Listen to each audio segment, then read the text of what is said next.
Hey everybody, and welcome to FYB's live French Open webcast. Today is Monday, May 31st. I'm Will Hamilton. Memorial Day in the U.S. here. Adam Szyminski, tech genius behind FYB. And got a lot to talk about today. Before we get started, I want to thank Championship Tennis Tours for sponsoring this. There's a link to their website right below us. So if you are going to go to any tennis tournaments, get your tickets through them. And if you go to the U.S. Open and you buy your tickets through them, you can come hang out with us. They're throwing some parties over the course of the tournament. So with that in mind, Hersky in the chat set me up perfectly for what I want to start the show with because he mentioned Denis Kudla and Frank Salazar. Yeah. Now, Frank Salazar, for those of you who don't know, is he's part of FYB, actually. Yes. Adam and I are the principals, but Frank Salazar is a guy who teaches, he coaches at the Tennis Center at College Park, where I used to work. I used to work with him, and in 2008, he was the United States Olympic Committee Coach of the Year. So the U.S. Olympic Committee thought he was the best tennis coach in the United States. And, well, he's backing up that award at this year's French Open. He's got 4 kids in the junior draw. So why don't we clip over? I'm going to talk. Well, first of all, let's go to the Champions Tennis Center's website. That's Frank Salazar right there. And if you've seen some of our earlier videos, I'm going to clip over to YouTube. I searched for tennis forehand, and then the very first result that comes up, tennis forehand step 1. This is Frank right here hitting. This is old school. This is old school. Here. This is old school Some FYB. Of the first stuff that FYB ever shot. Yep. So it's a little rough, but you can see Frank hitting some tennis balls, and he is very much involved in the development of a lot of the concepts that we talk about on FYB. Yeah, he consults on the tennis instruction that we do here. Frank is behind the scenes here. We'll probably have him on camera again. That's the plan. He's obviously in Paris right now. He's going to be in London. He's a busy guy, I've heard. He with is his 4 traveling kids a who lot. are some of the top players in the world right now. So let's talk through it a little bit more. I just want to shout out some of the notable accomplishments of his kids. This kid right here, Junior Ori, is one of his kids. And Daniel Berta, the #1 seed in the juniors, well, Dennis beat him. So you can see Dennis, what am I talking about? Junior beat him. So he upset the #1 seed, which is obviously a heck of a result. If you scroll down a little bit further, we've got Mitchell Frank, who is another one of Frank's kids. And Mitchell won his first round, unfortunately lost in the second round. And if we go to the bottom of the draw, sorry if this is a little choppy coming through. Here's Denis Kudla, who is the 6th seed. Dennis won his first round in straights and then hasn't played his second round match. This is the best American junior in the world right now, highest ranked that is in the juniors. And let's go to, actually here we go, girls singles. There's one more person I want to highlight is Teresi Capra, Beatrice Capra, right here is the 9 seed, and she won her first round as well, I think. Maybe she didn't. Whatever. Some results up oh, you know what? That's because I haven't played. This is the second round. If I go back, then she's right here, and she won her first set pretty easily in straight sets. So just wanted to shout Frank out, and obviously all of his kids, because they're doing real well, particularly Junior beating the #1 seed. But I think that's real cool. We're obviously very happy for Frank and his kids. And we'll keep you up to date with their progress over the course of the tournament. So with that in mind, we have him on our website, right? If you go to Fuzzy Yellow Balls, there's like a little profile there on him. Yeah. Actually, let me bring that up real quick. Almost positive there is. We did a really good job of hiding our About page. Yeah, it's really. all the way down to the bottom of the page under About. And wait for this to load. So there's me, there's Adam, and here's Frank right there. So you can read about him and sort of his background there. Well, at any rate, we're proud of Frank and proud of the job his kids are doing. They're nice kids, too. They are. They're really nice kids. So obviously happy on a personal level that they are doing well. With that in mind, we would lead off the show with that little tidbit of knowledge that those kids are alive and well in the tournament. And in the juniors bracket, which you don't always hear about, since obviously the men's and women's draws certainly overshadow junior events. But Colby asked in the chat, why didn't Frank go pro? He did go pro. He played #1 at Clemson. He was actually the #1 junior in the world and then he blew his shoulder out, and that sort of ended his career, unfortunately. The guy was 14 years old hitting 130-mile-an-hour serves, so I guess that that leads to some wear and tear. So obviously that was really unfortunate for Frank, but in a weird way, good for Junior Dennis Teresi and everybody else that he was able to coach, maybe as opposed to play. I would just say it's also just not those kids. I mean, Frank is out there, even though he works with those kids a lot, and they're certainly doing well. There are a ton of other kids at the tennis center who get that sort of rubbed off knowledge from Frank, just being out there working in that program. So yeah, he's doing a lot of good work. He literally, I'm not hyperbolic at all when I say he's one of the best coaches in the United States. Yeah, one of the best coaches in the world. No doubt. So obviously very happy for him.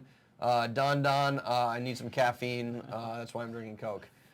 So with that in mind, let's talk about some of the big matches today. Yeah.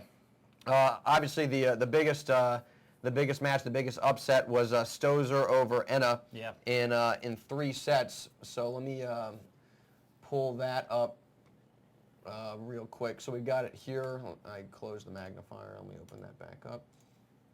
So here we go. Justine Enna and Samantha Stosur.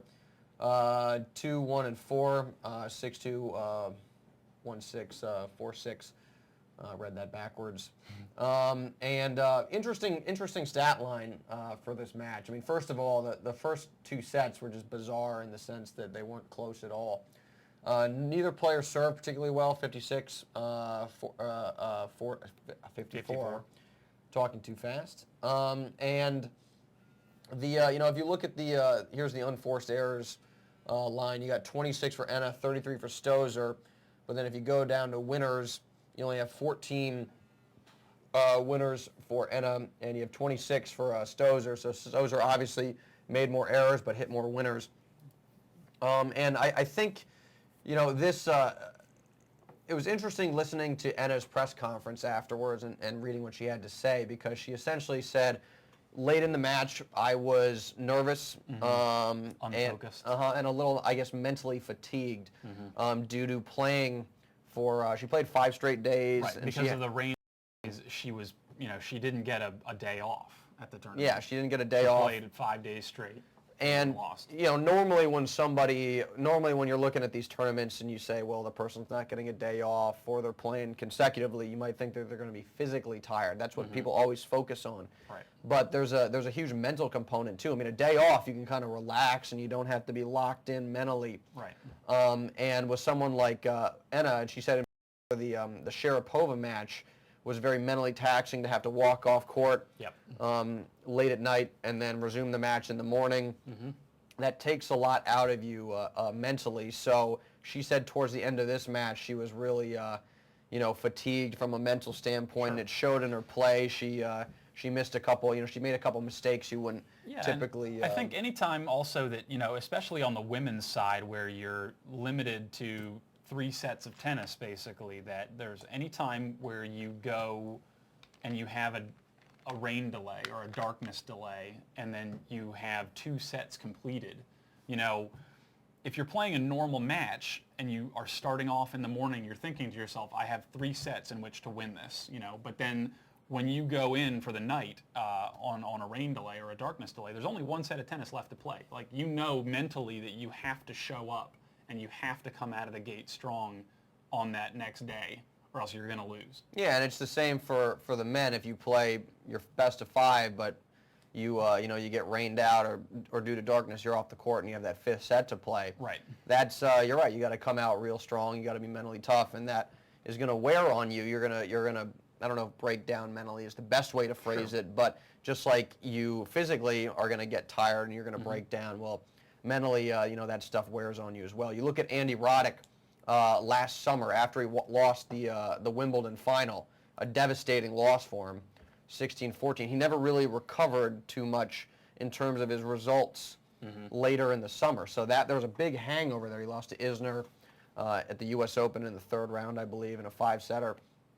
So, there's certainly a significant mental component that you don't always hear about with these matches, and certainly if you're playing consecutive days, and it's not just the physical toll, it's the mental toll as well. So that was sort of my my thought on that match. Stosur has been playing. Stosur, I think, has won more clay court matches than anybody else. I got to apologize to whoever. So there was somebody in the chat who said previously, "What did I in an earlier day? What do I think of Stosur's chances at the French?" And I did absolutely none. And now I look kind of stupid. Well, majors are full of upsets and unexpected. Well, that's certainly true. It was a very emphatic 0, though.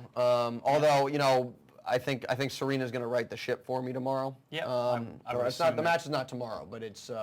Yeah, I think it's a relatively safe assumption that Serena will beat Stosur. Although Stosur is playing well, she plays well on clay, and I don't think Serena wants to go and underestimate. She certainly won't. Stosur will show up. I think to say that it's a safe bet that Serena wins is a little strong, maybe, but I expect Serena to win that. I was thinking before the tournament, and I was figuring out who I was going to pick. Obviously, I went with Rafa on the men's side, and went with Enna, on the women's side.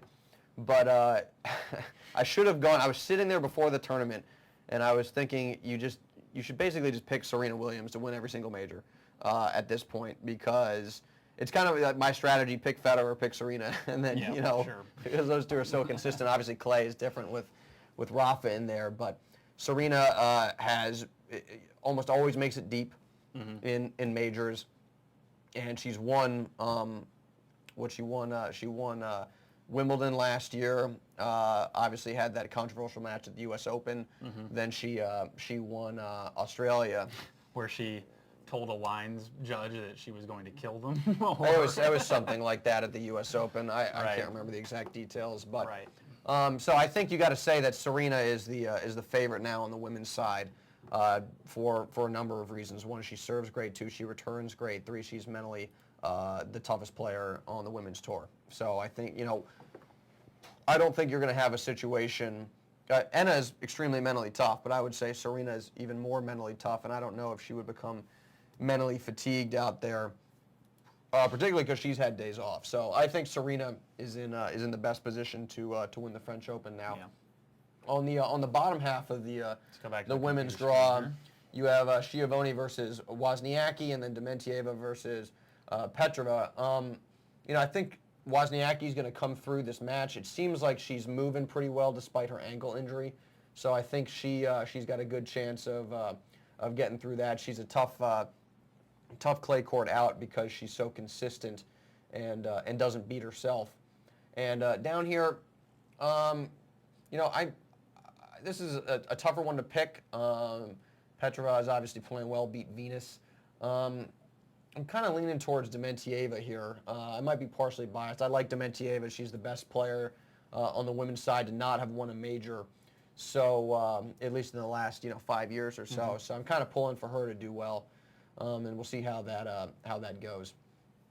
With that in mind, let's on the men's side. This is my note card right here. These are my notes. You obviously had Fed. The Rafa Bellucci. Yeah, Rafa Bellucci. That wasn't, the match itself wasn't incredibly interesting. More so, what I found interesting was what Rafa said afterwards was, this is probably the best match I've played over the course, so far. And he certainly played well and came up with some shots. Keep in mind, Bellucci is a left, so that changed the dynamic of the match a little bit. But here's the stat line. Rafa got broken a number of times. You can see down here he got broken 4 times, and 44% conversion on break chances is a pretty good ratio. If Federer had this, he would have beaten Rafa a lot more than he has. And Rafa got broken twice, I believe, in the second set. So there were a couple of kinks in Rafa's armor there. So it was interesting for Rafa to say, well, I actually thought I played extremely well. I would have anticipated him being a little bit frustrated, getting broken twice. Yeah, do you think any of that is posturing? Does Rafa want to say that he's not playing his best tennis right now? I don't think Rafa's that Machiavellian. I think Rafa just kind of calls it like he sees it. Rafa had a quote, it was either yesterday or the day before, where they say, Federer is often called the best player of his generation, arguably the best player of all time. but you have a winning record. I believe it's 14-7. You have a clear advantage over Federer. So, what do you think about that? There's an argument to be made that you are a better player. And Rafa just said, well, anybody who thinks that I'm a better player than Federer doesn't know anything about tennis. That was his quote. So, I mean, I don't think, that's basically just calling it like you see it. So I don't think he's posturing too much there. I think he's just sort of saying, what he thinks. If I go over to the dry erase board real quick, still got my stuff up here from the other day. That DNO concept you have up there was part of Frank Salazar's Frank helped us knowledge base there. Develop some of that stuff. One of the things that, just real quick, that helped Bellucci is being a lefty. When he's, if we put Bellucci down here, Rafa likes to kick a lot of serves on break point out wide, and Federer is going to struggle with something like this, or any righty is going to struggle because that's high to the backhand.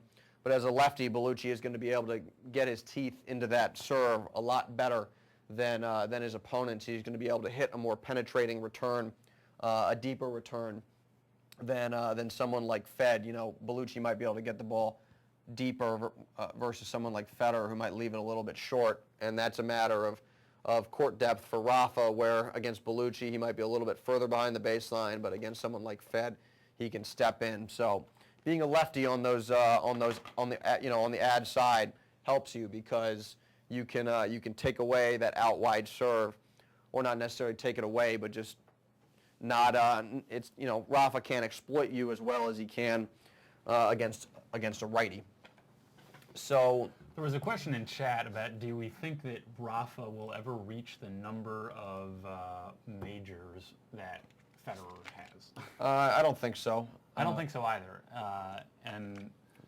And then someone immediately said, well, if Fed retires after this season or something like that, then maybe. But Federer has publicly stated that he wants to keep playing for a long time. He's stated that he wants his kids, who are now probably, 1 year old or something? They're not even a year old. Not even a year old, right. He wants his kids to get to grow up and actually to see him and know him as a tennis player. So that probably means that he plans on playing for, at least the next 5 to 8 years. I mean, he's probably going to play until he's 35. Right, and he'll probably still be winning majors if no one else comes along. I mean, I wouldn't be surprised if Federer won 8 more majors, to be honest, because the guy has never been injured. The way he moves, I mean, his body, he doesn't play tennis in a way that puts a lot of pressure on his body. It's a low-impact game. He already is managing his schedule well. You obviously expect that to continue. And on a surface like grass, for example, I mean, the guy is, absent of Rafa, isn't losing to anybody. I mean, nobody even really gets close. You could say Roddick last year. But, if he plays another 8 years, wins 1 major a year, then he's going to be sitting on, 24 majors? Yeah. Something like that. So, There's another Olympics coming up, too. I mean, in 2012, Federer's already said he's going to play through the 12 Olympics, but Federer's going to keep playing through that, I'm sure. He loves tennis. He's not a guy like Agassi who seemed to be burned out. You said he hated tennis, which is actually kind of funny that he played so long, played longer than Sampras, who was done at, I think, 31. Yeah. I think he retired at 31, something like that, 02. So I think your volume might be low, by the way. Mine might be. It's probably because my lavalier is not facing directly up. I apologize if there's some static while I move this here, but well, we'll see what happens. All right. We have some stuff to give away. I'm going to figure out exactly what we give away. You want to run a poll while? Oh yeah, let me get that poll. No, you don't have it queued up. It's going to take a second here. Well, in that case, just to give you a heads up, we're going to give away a James Blake autograph or signed image, I guess, for today's giveaway. We're not doing it right now, but I'm going to ask a question. First person to get it in chat. We actually have, it's going to be a 2-parter today. I have 2 James Blake signed images, so we'll get to that in a minute or 2. All right. Well, the poll is ready to go. Oh, the poll's queued up. All right. Well, why don't you? All right. So there's going to be a poll here appearing on your video screen in just a second. Feel free to participate. And the question for the poll is, how many sets will the Federer-Soderling match go? 3, 4, or 5? You don't necessarily, picking a winner involved here, but just how many sets do you think it's going to take? and we'll come back to Yeah, the results. it should, and it appears directly above, basically. Yep. The, People are signing in now. Oh, okay. A couple people just dropped, said in the chat. So yeah, the poll actually, it's a real poll. It's not just. It's posted in somewhere the there chat. on the video screen, whether it's up in this corner or down here somewhere. There's a thing that says poll you can click on. Yeah, and if you're not in chat yet, you got to be in chat obviously to win these prizes. So if you just type something in and you don't have an account, you'll be prompted to create one, which is real easy to do. So that won't take particularly long. Let's talk about the Verdasco Almagro match, which Almagro won in 4, and then we'll get to we'll round this thing out with Federer Soderling tomorrow. So here we got Verdasco Almagro, and sets. They split the first 2, and then Almagro kind of ran away with it after that. And it's kind of like classic Verdasco in a way. Here's the first serve percentage. And Verdasco had 76 first serve. He got 76% of his first serves in, which you would think is, wow, that's really good. Yep. And then you have Almagro, who did not serve well, 51%. But then if you scroll down, and I run out of desktop presenter, there we go. His average first serve speed, 163 kilometers. That's literally 100 miles an hour, which is just really rolling the ball. I mean, yeah, the guy is just he's hitting like, patty cakes. Or I mean, that's an exaggeration, but he's not going after it at all. Almagro at 190, I think, is 118 miles an hour. And for a guy like Verdasco who can pound the ball, I mean, he can hit against Rafa in that 09 famous semifinal. He was hitting 130, 135 mile an hour serves. Yeah, he can certainly hit. I don't think there's any doubt about that. The guy is just taking all the pace off the ball and kind of just getting the point started. I'm sitting there saying, you're just giving away a huge advantage that you've got. Now the rest of the stat line we don't need to clip back, but Verdasco was negative 16 on winners to unforced errors, made more unforced errors. And Almagro was plus 15. Almagro, his one-handed backhand was on for stretches of this match where he was hitting some great shots. And the unforced errors off of Verdasco's side, not super surprising considering that Verdasco's shot selection is not very poor, or is not very good often. He likes to pull the trigger, and he likes to really go after his forehand a lot, when he shouldn't. Well, yeah, I was going to say, pulling the trigger is fine if you do it in the right situation. But Verdasco will be like in the bleachers, essentially, and he's I'm going to swing as hard as I can. Yeah. So just not very good shot selection on his part. You want to get to these poll results before we? Yeah, sure. The poll results. So the question was, how many sets will the Federer-Soderling match go? And actually, pretty even. We have about 28% of people think it'll be 3 sets, and about half of you guys think it's going to be 4 sets, and then the other quarter think it's going to be 5 sets. So I'm going 4 sets. Federer I think Soderling gets a set. That's the first set, or do you think the second set? Probably second set, I would guess, if I had to pick. But that's basically based on the fact that last year Soderling came out extremely slow. It's not going to be the 4th set turning slow. I think second set, just because Soderling started real slow against Fed last year. I certainly think a lot of that's probably due to nerves, and I would expect the nerves to affect Soderling more than they would affect Federer in this situation. So this, of course, this match is coming up tomorrow.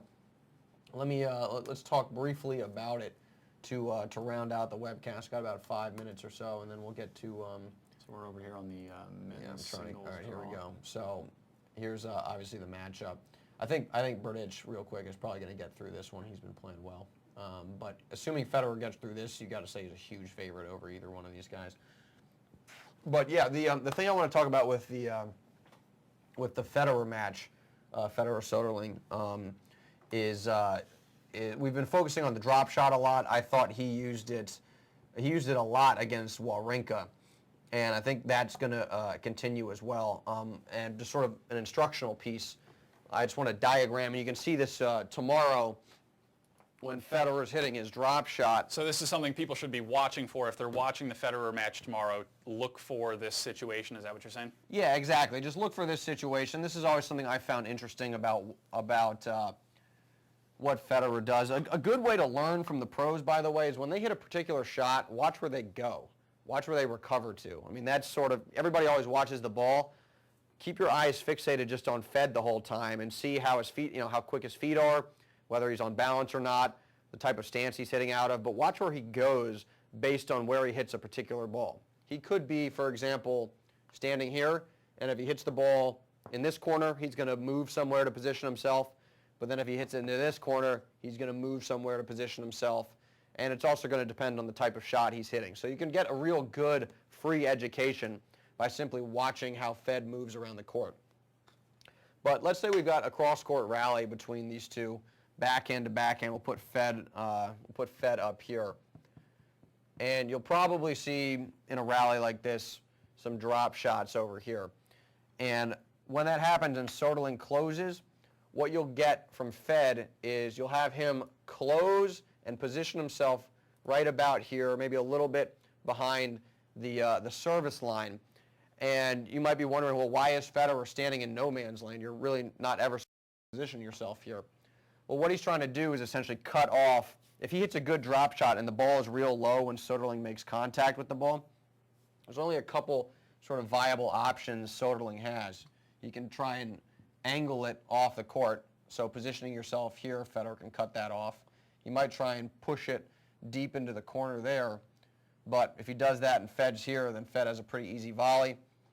Or he could try and take it up the line or redrop. If he tries the redrop, Fed is in position to cut that off.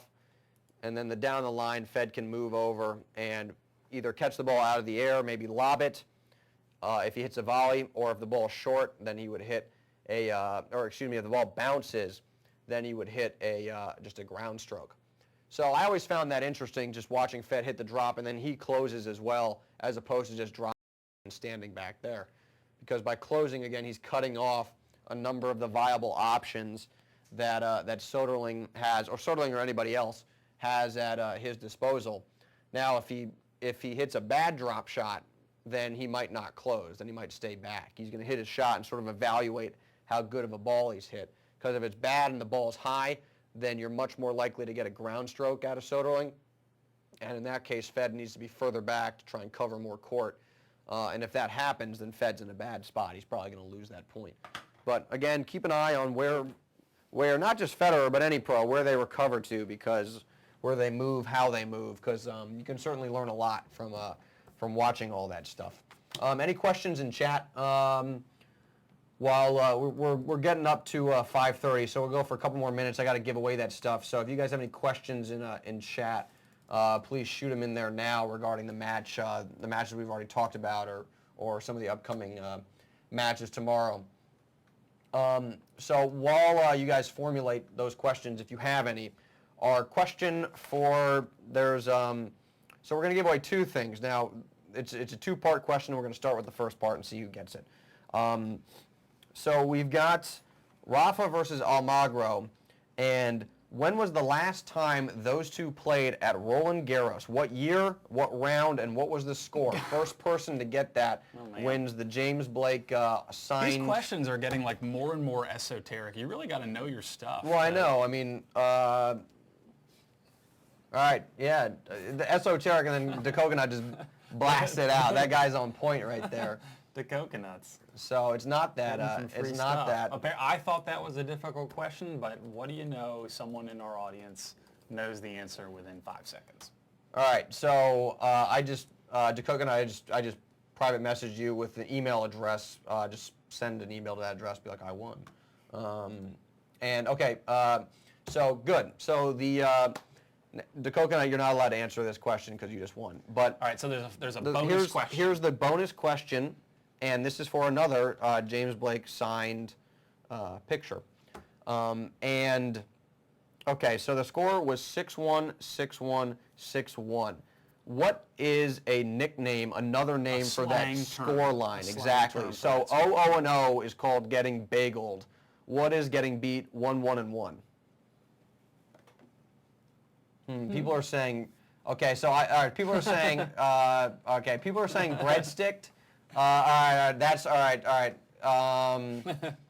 I guess that's one of them, but I was going for French fried, which Charles got. Fish stick, yeah. I was going for French fried, so bag of breadsticks. I was going French fried, so I got to give that to Charles. Sorry to Nick and some of the other folks who fired that out. French fried was the one I was going for. But we'll be doing stuff like that. You know, according to some tennis glossaries out there, breadstick is certainly an acceptable. All right, Nick Wario, we'll hook it up as well. It can't be James Blake. I'll give you a $25 gift card to Tennis Express. Yeah. Learn something new every day. All right, so Nick, I just emailed you as well. All right, cool. Well, Does that? I need to come up. I need to come up with more difficult questions. I know. We seriously need to pull something totally. Tomorrow, like 1940s lawn tennis question is well, coming I tomorrow. think tomorrow I'm going to ask for an explanation of general relativity in 2 paragraphs or less. Whoever's the most concise wins. Right. By the way, you get to read that. I'm not. You get to grade that one. Right. All right. I guess Charles said Luke Jensen used that term for someone who served 111 miles an hour. Is which one? Breadstick or Luke Jensen? Okay, whatever. Interesting. All right. Well, we've got a couple other points. Do we have other points? Do No, we have don't. other points? Well, the one thing I want to say, if anybody, for you, like Colby, Charles, some of the other people who do FYB Premium, the instructional webcast at 7 o'clock. So we are doing that tonight, Yep. Even though we missed it last week. But absent of that, I don't know if you have any parting shots at him. I think we've covered everything. Has anybody? No, everybody's talking about French fries, so there's no questions about. I'm glad we've transitioned to like the Food Network. Ice Kiss has a question. All right, shoot, Ice Kiss. I don't want to. Ace asked a question about FYB Premium. What's the benefit? I think it's the best instructional content. Obviously, I'm biased, but I think it's the best piece of instruction that's essentially ever been created on the internet. I mean, I think it's really good. I don't know. Obviously, I'm biased, but it's really good. What they were talking about is we also, inside of FYB Premium, we also do a webcast that's like this. We go for an hour every Monday, and we actually answer questions about technique and whatnot, and diagram them and demonstrate technique and stuff like that. So Ice Kiss asked asked why players jump at the ball. I guess if you see like Rafa or Federer jumping when they hit, they're trying to control their contact height. Jump the ball, you might be hitting it at head level, but if you jump, then you might be hitting it at shoulder level. So it's just easier to handle some of those balls if you get off the ground. That's why they sometimes jump and sometimes they don't, and sometimes they actually bend down. Yeah. They're just controlling their contact height. All right. Well, with that in mind, why don't we wrap this thing up? Wraps it up. Premium members, we'll see you in like what, an hour and a Hour half? and a half, yeah. Yeah, we will see you tomorrow, same time, 5 o'clock Eastern Standard Time, and looking forward to recapping those matches. Soderling Federer, obviously the big one tomorrow. I'm excited. That'll be a lot of fun, and we'll also keep you up to date with Frank Salazar. That's the rematch of last year's final. It is. So it'll be a good one. It'll certainly be interesting. Hopefully there'll be some some intrigue there, just some big hitting. But yeah, we'll certainly talk about that match, and then we'll keep you up to date with Frank and his kids, how they're doing. Maybe I should actually. Frank has an international BlackBerry. I've been texting him, so maybe I should send him some questions or get some message that he can absolutely talk about during. We could pull him in with Skype. Have you figured out how to do that yet? Yeah, we could do that. Easy. Well, I think the more important question, has Frank figured out how to use Skype? Probably not. All right, well, let's end it there. All right. And we'll see you tomorrow, guys. All right, later.